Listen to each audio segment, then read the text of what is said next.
Bonjour et bienvenue dans ce nouveau vlog. Je suis à Kalabaka au pied des météores comme vous pouvez voir depuis mon balcon et je vais vous montrer ce que je vais faire aujourd'hui. Hop.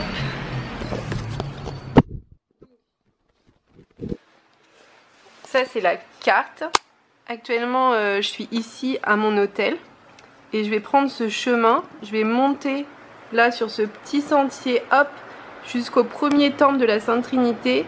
Puis hop, je vais aller au deuxième monastère qui s'appelle Saint-Stéphane. Alors je viens de sortir de mon hôtel, j'ai mis une chemise à manches longues parce qu'il fait vraiment très chaud. Plus je m'approche, plus je me dis que c'est vraiment majestueux et magnifique. Moi je suis là au niveau de la poubelle et je vais devoir monter tout en haut, plus haut. Là, tout en haut au niveau de ce monastère là. Alors ça monte déjà avant même d'être sorti de la ville. Pour rejoindre les météores, il faut emprunter un petit sentier.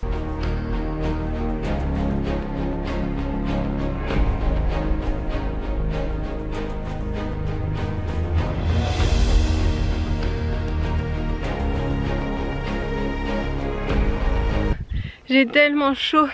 Il y a 500 mètres de dénivelé mais sur une distance vraiment très courte, ce qui fait que ça monte tout le temps. Le chemin est tellement pentu. Je viens de tout là-bas.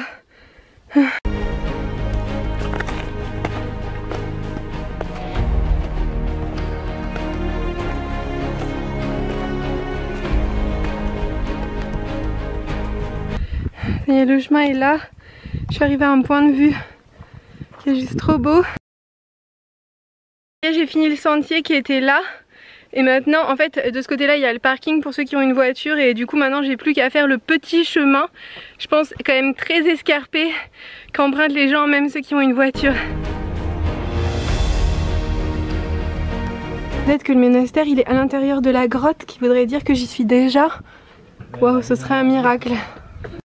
C'est pas l'entrée du monastère à proprement parler, mais disons que maintenant ce sont des escaliers. Il y a 10 millions d'années, il y avait ici une mer intérieure qui s'est asséchée et la couche sédimentaire s'est retrouvée sous l'effet de plaques tectoniques à monter vers le haut. Ça recouvrait tout, mais avec l'effet de l'érosion, il y a une partie du coup qui s'est érodée et qui n'existe plus. Donc ce que vous voyez en fait, c'est des couches sédimentaires non érodées qui viennent d'une mer qui a disparu il y a 10 millions d'années. C'est quand même assez extraordinaire.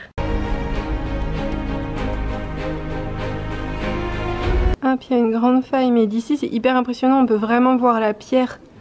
Enfin, ce que le vent a fait grâce avec l'érosion. Je parle plus bien.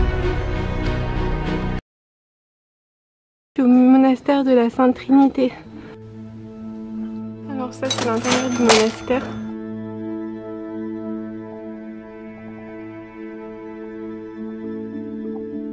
Initialement, il n'y avait pas le petit chemin que j'ai emprunté pour aller au monastère, ce qui fait que pour monter des choses, eh ben, ils utilisaient un système de poulie. Et donc là, ça c'est une poulie. Ils avaient une sorte de socle, je sais pas, avec des cordes, un contrepoids. Il y avait un rail que vous voyez là et qui allait jusqu'à dans le vide. Et en fait, c'était ici qu'ils récupéraient des vivres, etc. C'est impressionnant quand même comme système. Il fallait vraiment qu'ils aient envie de vivre ici. De ce monastère, il y a deux chapelles peintes avec des peintures d'origine byzantine magnifiques, extrêmement bien conservées et voilà, très impressionnantes. Il y a des peintures.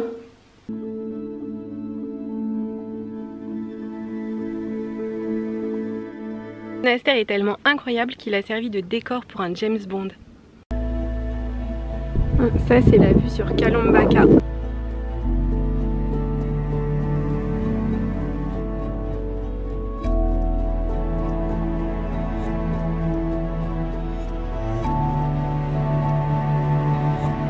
Allez c'est parti, je réemprunte un chemin, cette fois il n'y a que 70 mètres de dénivelé et 1 km 2 pour rejoindre un autre monastère qui s'appelle le monastère de Saint-Stéphane. Et ça, c'est la vue que j'ai pour y aller. C'est quand même super sympa.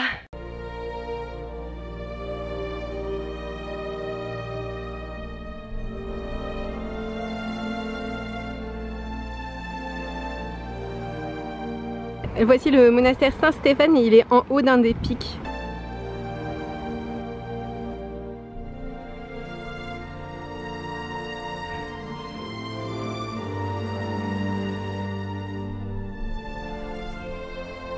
Il est parfaitement interdit d'entrer dans le monastère sans jupe. Et comme j'avais pas pris mon écharpe, j'ai dû acheter cette merveille pour 1,50 €. C'est... Voilà, alors que les hommes, eux, peuvent être en pantalon. Le monastère est encore utilisé, wow, on me voit plus là, entre le masque et les lunettes, bref, ce monastère est encore utilisé, il y a des dames vêtues tout en noir, avec du noir vraiment qui entoure tout, et je sais pas, ça doit être les orthodoxes qui sont comme ça, enfin bref. En tout cas, je sors d'une église qu'on n'a pas le droit de prendre en photo, mais elle est magnifique, elle est recouverte de peintures, donc très clairement c'est des peintures récentes.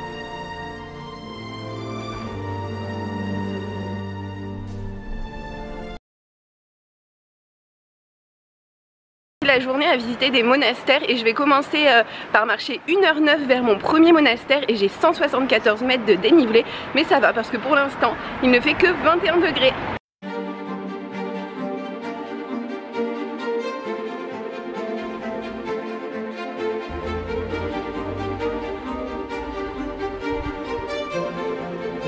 Normalement il y a un bus qui coûte 2 € et qui emmène tout en haut jusqu'au plus lointain des météores. Le problème c'est qu'avec le Covid ils l'ont arrêté et depuis il n'y a plus que des taxis qui prennent 10 €. Il y a ce chien qui m'accompagne depuis un petit moment. Il a l'air de savoir où je vais en tout cas, parce qu'il me précède.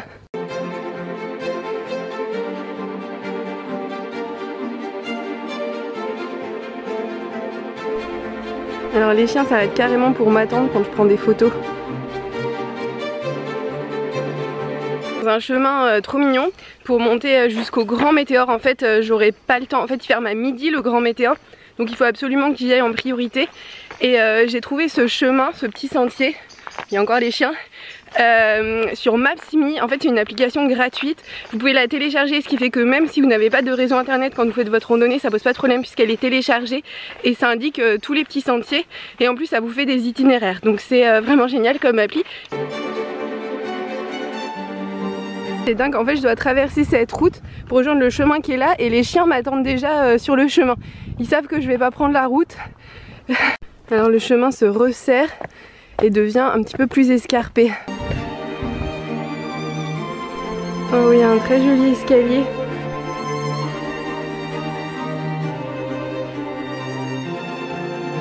Oh, même le chien est épuisé, il s'est assis dans le ruisseau pour se rafraîchir. Maintenant le reste des 400 mètres, je crois que c'est 400 mètres de marche. Il y a une tortue qui vit là au bord du chemin.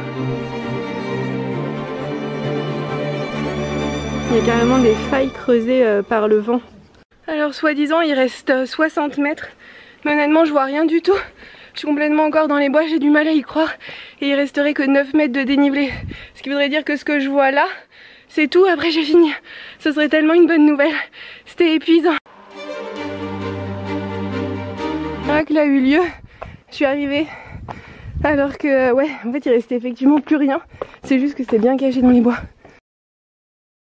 L'entrée du monastère, et en fait le monastère il est en au-dessus du rocher, donc j'imagine qu'il y a des escaliers à l'intérieur creusés dans la roche et il est super grand.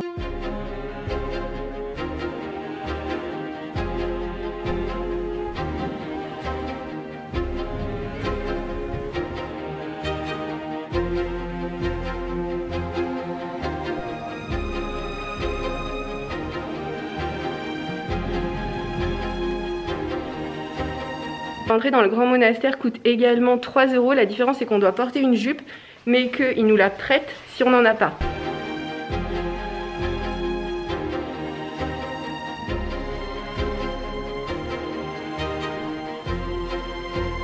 À l'intérieur du monastère, il y a une chapelle peinte du sol au plafond, mais comme vous pouvez voir ici, c'est interdit de photographier ou de prendre des vidéos, donc il faudra que vous veniez ici pour la voir. Elle est plutôt jolie. Honnêtement, ce monastère coûte 3 € comme les autres, mais il est infiniment plus grand et bien plus intéressant. Donc si vous devez en choisir un, choisissez le Holy Monastère, le plus grand en fait, le Grand, je sais pas quoi. La vieille cuisine, ou l'ancienne cuisine peut-être. Alors en fait, au milieu de la pièce, il y avait un grand feu. Et la fumée pouvait s'échapper par le trou qu'il y a là dans le toit.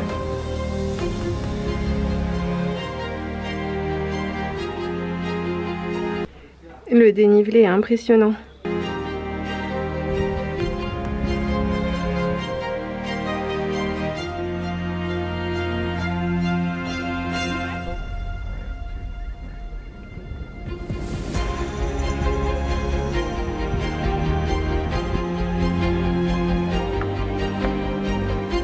Alors ce qui est incroyable ici, c'est que les montagnes sont faites de sédiments qui se sont érodés, mais qu'en plus, au-dessus des montagnes, ils ont construit des monastères. Monastère 1 de la journée, monastère 2 de la journée. Alors je me rends au second monastère de ma journée avec une vue imprenable sur les météores et sur les deux monastères que je vais voir aujourd'hui. Il y en a un troisième mais il est plus bas. Les monastères sont vraiment construits au sommet de montagnes gigantesques.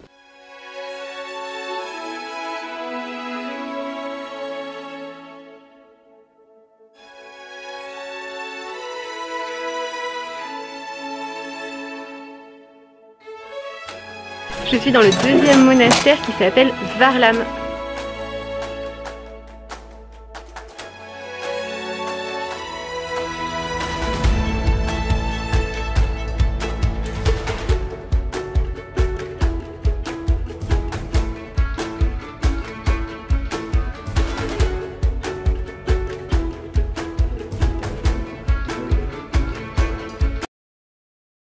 Alors quand je marchais, à un moment les chiens ont disparu à un croisement, ils ont dû bifurquer de l'autre côté. Et là, en arrivant dans ce monastère Varlam, il y a un des deux chiens qui m'a reconnu mais l'autre dormait. Et finalement celui qui dormait, il est là. Et il est revenu me voir. Je crois que j'ai été adoptée par un chien. Normalement ça se passe dans l'autre sens, mais moi ça s'est passé comme ça. Je suis en route vers le troisième monastère. Donc c'est sur une grande route, cette fois pas de forêt, et avec une vue qui surplombe sur la vallée.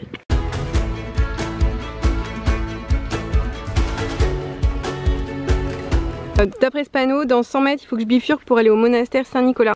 D'ici on voit bien l'érosion des montagnes.